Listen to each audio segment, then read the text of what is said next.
Thank you very much, Michael, for the opportunity. And would you like to say a little bit more about yourself? Sure, Richard. Thanks for the opportunity to me as well. The Commercial Spaceflight Federation represents about 45 companies or so that are in various roles in the commercial spaceflight industry, and they include companies that are developing vehicles for orbital flight, for suborbital flight, for near space, and for beyond low Earth orbit. And we are trying to influence public policy to make basically the industry move its agenda forward.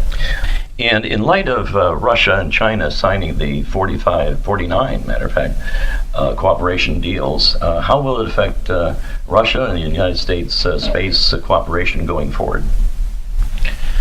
Well, I mean, I think it's a consideration, but our administration has taken a pretty specific stance toward China and as regards space. Obviously, the ITAR is a very big factor when it comes to cooperating with them, and NASA has sort of been prohibited from dealing with them on the International Space Station.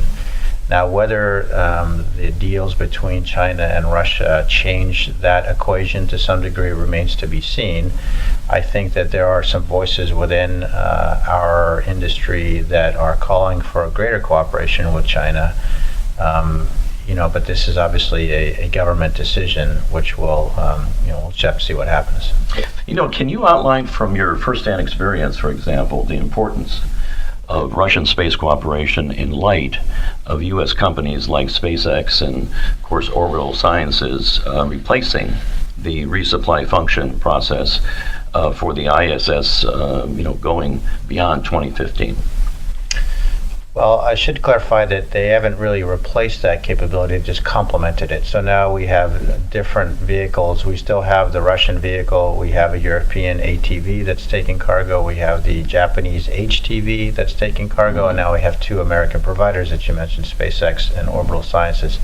So this is all a good thing because redundancy is important. Operational redundancy is, and dissimilar redundancy is something that are very helpful to have, and but at the same time, we've sort of established this capability in the commercial world in the U.S., which I think will be well served for in the future. Can you tell us of your vision, for U.S. space commerce? What's your vision?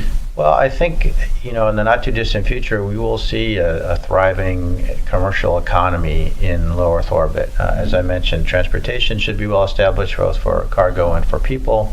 And also we'll have destinations. Those destinations could be laboratories for companies. They could be national space stations for other countries.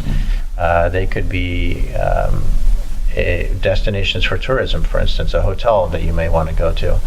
And of course, beyond low Earth orbit, there are other opportunities. We've heard about the resource utilization ideas on asteroids or on the lunar surface.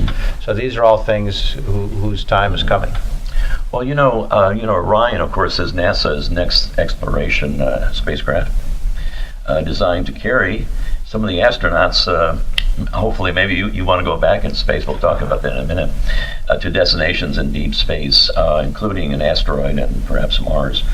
Do you see any commercial private firms that will be competing with the Orion mission?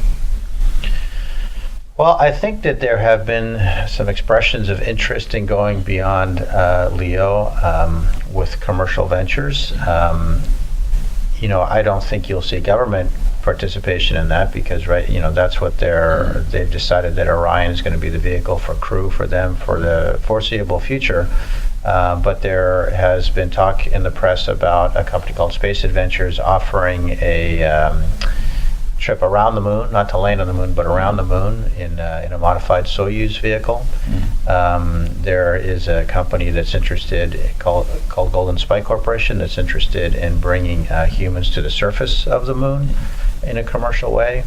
So I don't know if you consider those competitors to Orion. I think they're different.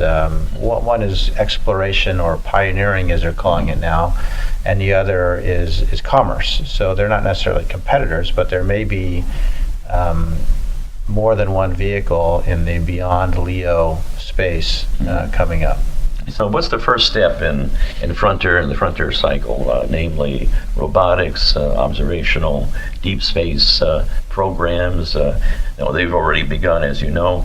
Will global societies and governments have the will and the economic resources to enter the second step, if you will, of deep space exploration, human missions?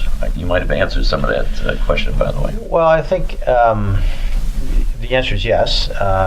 If you compare it to the pace that was around in the 1960s in Apollo and the space race with the Soviet Union at the time, it's very different.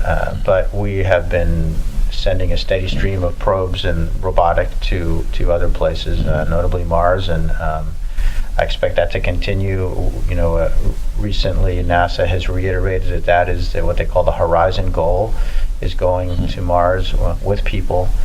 And you absolutely need to do those baby steps first. You need to go there with observations, with robotics, with probably sample return. And people will come after it, but it's a very expensive proposition. Mars is a long way away. There may be some appetite to return to the moon, but to do it in more of a pioneering way rather than exploration. So you could argue that Apollo was an exploratory program. We went there, we planted the flag, we took some samples, etc.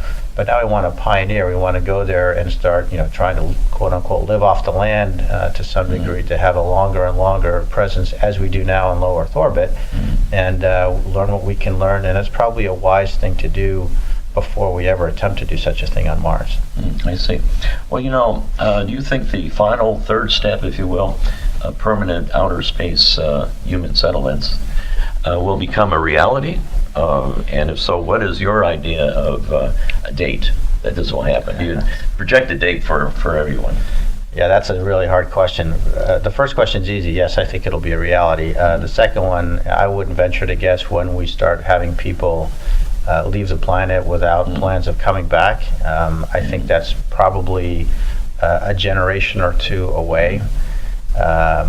But it's coming. These things are nonlinear and they're difficult to predict. If you were to ask somebody 100 years ago where we'd be today in terms of transportation, in terms of what we're able to do with computer processors, etc., they could not have predicted in a million years. So I don't want to go on record because I'm sure I'll be wrong. Well, do you have any final comments? I know that you really had a really great career. You were in space. It must have been a great experience. Have you thought about going back into space? You have some final comments. Look, going to space is a real privilege. I was extremely fortunate to be able to do it in my NASA career. I'd love to go back. I'd love to go back in a commercial way, either as a crew member or perhaps as a client, if you will. I'm not sure when that might be or what the destination might be, but it's a very exciting time in commercial space now. We've got, as we described, the threshold of suborbital operations. I think we'll see orbital operations with carrying NASA astronauts to the ISS in the not too distant future. After that, you could see some habitat, some commercial space stations, and so next 10 years are definitely going to be ones worth waiting to see what happens. Well, Mike, I want to thank you very much from GMCTV and all the people who are going to watch this. And again, thank you so much for your time. My pleasure, Richard. Thank you. Thank you.